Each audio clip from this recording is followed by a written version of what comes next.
Exercise 5.1, question number 4. Which of the following are APs? If they form an AP, find the common difference D and write next 3 more terms. तो हमें check करना है कि AP form हो रही है या नहीं. अगर AP बनती है तो हमें नेक्स्ट 3 टर्म्स लिखनी है. तो हम कर रहे हैं क्वेश्चन नंबर 4 का 14 एंड 15th पार्ट. तो क्वेश्चन नंबर 14th पार्ट में दिया गया है 1 स्क्वायर, 3 स्क्वायर, 5 स्क्वायर, 7 स्क्वायर. तो लिस्ट ऑफ नंबर्स हमारे पास है. चेक करेंगे कि AP फॉर्म हो रही है या नहीं. तो उसके लिए यहाँ हम लेट कर लेते हैं A1 is equal to 1 square, A2 is equal to 3 square, A3 is equal to 5 square, A4 is equal to 7 square. तो इसको हम सॉल्व कर लेते हैं. 1 स्क्वायर के लिए 1 ही रहेगा, 3 स्क्वायर के लिए 3 इंटू 3 9 हो जाएगा, 5 स्क्वायर के लिए हो जाएगा 5 इंटू 5 25, और 7 स्क्वायर के लिए हो जाएगा 49. तो यहाँ अगर D हम निकालेंगे तो हम करेंगे A2 माइनस A1. तो A2 है 9 माइनस A1 है 1 इज इक्वल टू आ गया 8. और अगर हम D is equal to A3 minus A2 करें तो उसके लिए A3 है यहाँ 25 माइनस A2 है 9, तो is equal to 16.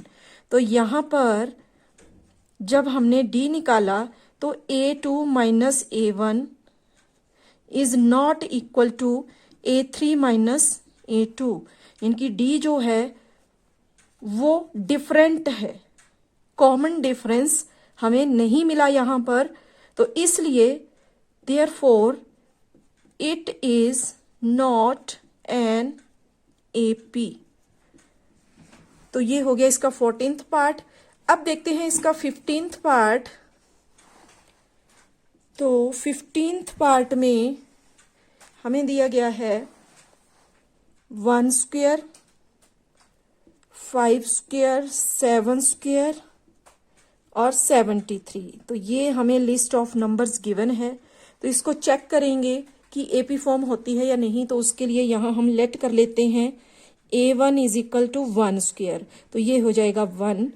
A2 is equal to 5 square, तो ये हो जाएगा 25. A3 is equal to 7 square, तो ये हो गया 49. A4 इज इक्वल टू 73, तो ये तो स्क्वायर में नहीं है तो ये तो रहेगा 73. अब हम यहाँ से D निकालेंगे तो उसके लिए A2 माइनस A1. A2 है 25 माइनस A1 है 1, तो ये हो गया 24. और अगर D is equal to A3 minus A2 करेंगे तो A3 के लिए 49 माइनस A2 के लिए 25, तो इज इक्वल टू हो जाएगा 24. और अगर हम D is equal to A4 minus A3 करते हैं तो यहाँ A4 है 73 माइनस A3 है 49, तो इसको माइनस करके आएगा 24.